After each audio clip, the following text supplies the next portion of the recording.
Bueno, buenos días. Esta va a ser una nueva clase práctica. Vamos a ver funciones compuestas.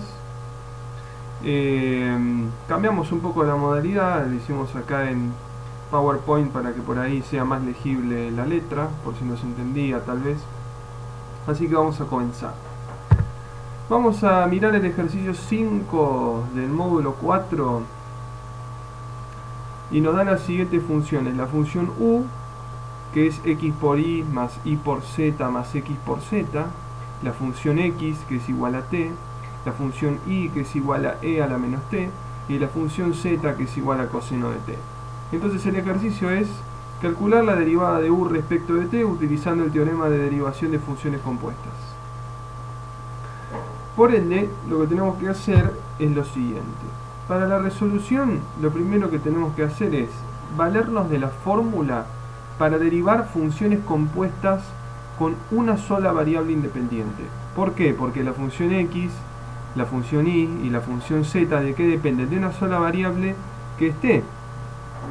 Entonces, para este caso en particular, está la fórmula que se presenta acá, ¿no?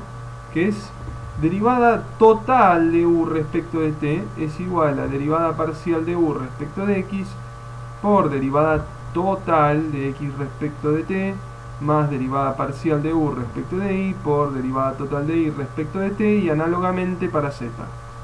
Entonces vamos a calcular las derivadas en cuestión.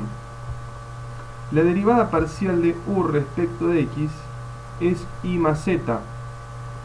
La derivada parcial de u respecto de y es x más z.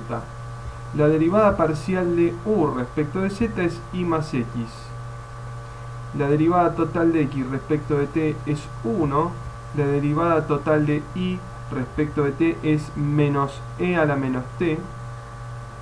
Y la derivada total de z respecto de t es menos seno de t. Teniendo estos resultados a mano, podemos calcular, o mejor dicho, reemplazar en la fórmula que tenemos acá arriba, reemplazamos todos estos resultados. Ahora, adicionalmente, ¿qué es lo que se hizo, ¿no?, para llegar a esta fórmula final? Tengan en cuenta que x es una función de t, y es una función que depende de t, y z es una función que depende de t.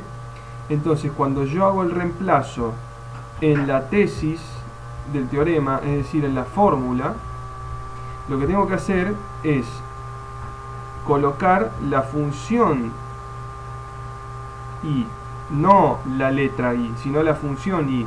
Entonces fíjense, derivada parcial de u respecto de x es y más z, y ¿quién es? E a la menos t, más z, y z ¿quién es? Coseno de t, por la derivada total de x respecto de t, que es 1, y lo multiplico por 1 y bueno, no se coloca, más la derivada parcial de u respecto de y, que va a ser x, y x que vale t, más z, y z que es coseno de t, por la derivada total de y respecto de t, que va a ser menos e a la menos t. ¿Por qué menos e a la menos t? Porque si yo derivo e a la menos t, me queda e a la menos t por la derivada de menos t. Por eso tengo este resultado de acá. Más e a la menos t más t por menos seno de t. ¿Sí? Ese es el primer ejercicio. Vamos al segundo ejercicio. Estos enunciados, lo aclaro, lo tienen en la guía, así que yo por ahí no voy a estar volviendo hacia atrás para revisar las fórmulas del enunciado, sino que si tienen a mano la guía al momento de resolver el ejercicio, mejor, así le damos agilidad. Entonces, acá tenemos el enunciado del ejercicio. Dadas las funciones u, x, y z, que las ven en pantalla, vamos a calcular la derivada de u respecto de r, s y t, utilizando el teorema de derivación de funciones compuestas.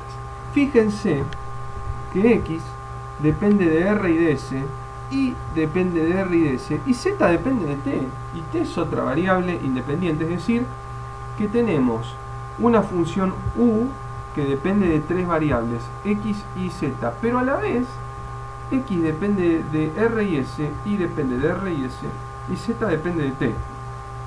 Es decir, estas funciones dependen de otras variables independientes. Como acá tenemos más variables independientes, tenemos que usar el teorema de derivación de funciones compuestas con dos o más variables independientes. Entonces, en este caso, fíjense que vamos a tener tres fórmulas. Es decir, vamos a tener que calcular tres fórmulas. ¿Por qué? Porque tengo tres variables. Entonces, ahora no va a ser derivada total de U respecto de una sola variable, sino que va a ser derivada parcial de U respecto de R, otra fórmula para la derivada parcial de U respecto de S, y otra fórmula para la derivada parcial de U respecto de T. ¿Sí? ¿Se ve eso? Eso tiene que quedar claro. Entonces, dado esto, procedemos a calcular las derivadas en la siguiente diapositiva. Entonces, pero vamos a hacer algunas aclaraciones. Como X e Y no dependen de T, si miran el enunciado, X e Y de quién dependen, de R y de S. Como no dependen de T, la derivada parcial de X respecto de T y la derivada parcial de Y dependiendo de T me va a dar 0. Por lo tanto, la última fórmula que expusimos en la diapositiva anterior, aclaro, esta fórmula, ¿cómo queda esa fórmula? Y estos dos términos se cancelan. Los dos primeros términos se cancelan. ¿Y cuál me queda? Este último nomás. Entonces lo escribimos. Pero a su vez, Z tampoco depende ni de R ni de S. Por lo tanto, en las dos primeras ecuaciones expuestas en la diapositiva anterior, desaparece el último término. ¿Por qué? Porque la derivada parcial de Z respecto de R y la derivada parcial de Z respecto de S es igual a 0. Entonces, las dos primeras fórmulas nos quedan de la forma que vemos acá. Por ende, ¿qué hicimos? Volamos los últimos términos de las dos primeras ecuaciones. Seguimos. Calculamos las derivadas entonces. Fíjense que acá lo que hicimos fue extraer las derivadas y calcularlas aparte. ¿Para qué? Para después incluirlas en el cálculo final. Entonces la resolución nos queda como vemos acá. Y fíjense que lo que hicimos fue, ¿qué cosa?